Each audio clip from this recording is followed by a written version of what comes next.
So, hello to the SPIEL 2024 in Essen.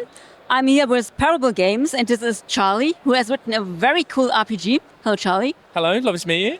Yeah. So, we have a lot of Shiver books in front of us. So, why don't you tell us what Shiver is? Absolutely. So Shiver is a play your very own horror movie on the tabletop. Anything from Scooby-Doo or Stranger Things to Scream or Alien. As long as you've got a horror element to the story you want to tell on the tabletop, you can run it with Shiver. So we've been called the Swiss Army knife of horror for the tabletop. Okay, and how? I see you have different settings or whatever. Yes. So the way that Shiver works is that all you need to play is our one core rulebook. And then what we've decided to do is because horror is a broad church, as it's kind of how we describe it, and all of our expansions focus in a subgenre, a corner of horror that you'd like to explore. So we have Shiver Gothic, for example. That's if you like universal monsters, so like Frankenstein's monster, Dracula, the Wolfman, the kind of Hammer horror classics, then that book's going to be for you. If you like your masked kind of killers, your slashers, and Shiver Slasher is going to be for you.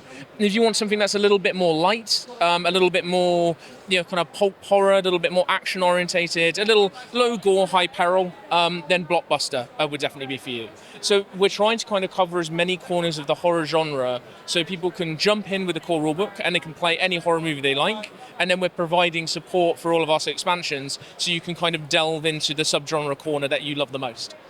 Okay, so and how is it played? So I see you have special dice. Mm-hmm.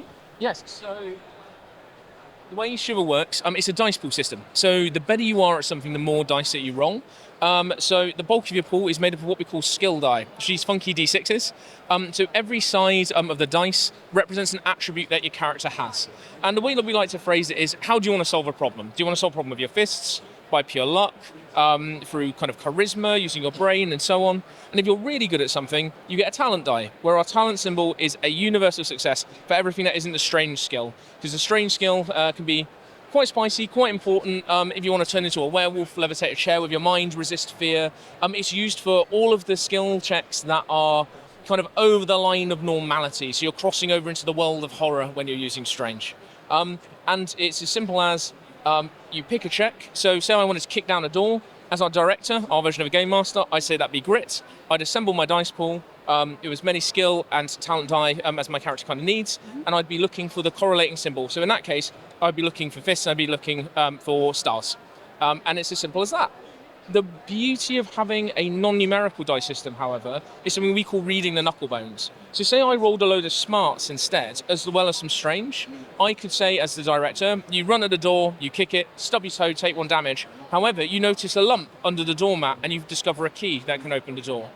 So you can fail forward in interesting ways and inspire role play from both sides of the table. So that can be a game master-led suggestion or a player-led suggestion. So we find it's working really, really well for new players who maybe the higher maths element is a bit intimidating, but also it's really good for new role players as well, who just are brand new to the hobby and have never role played before. So the dice can be a really wonderful prompt to help tell the story. A very narrative focus.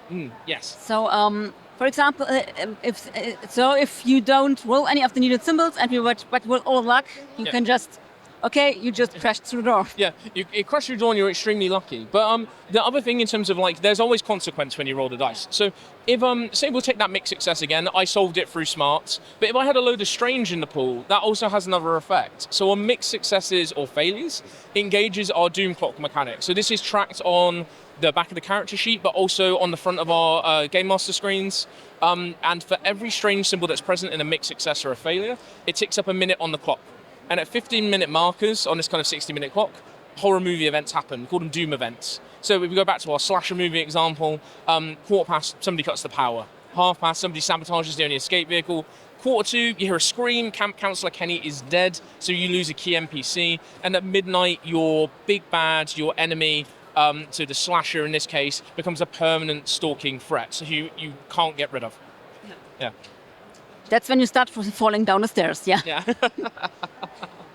So, have you planned any other horror scenarios for the future? Absolutely. So at the end of October, we've got a brand new expansion coming out on backer kit. It's called Shiver Classified, and this is focusing on our own organisation called Lance, which is all about being kind of secret agents fighting against the kind of clandestine evils that are in the background. So it's going to be 2 anthology books, as well as some other accessories. One book focusing on kind of what we call the unseen war, so the kind of weird war happening in the background of other conflicts across history. And then the other book is Agents of Lance, where if you've ever wanted to play Mulder and Scully from the X-Files, travel around and solve spooky mysteries, then that book is very much going to be for you. It's very much our X-Files book. Yeah. So that's coming at the end of October. Yeah. Okay. Well, thank you, and I wish you lots of success with your game. Oh, thanks so much. Cheers.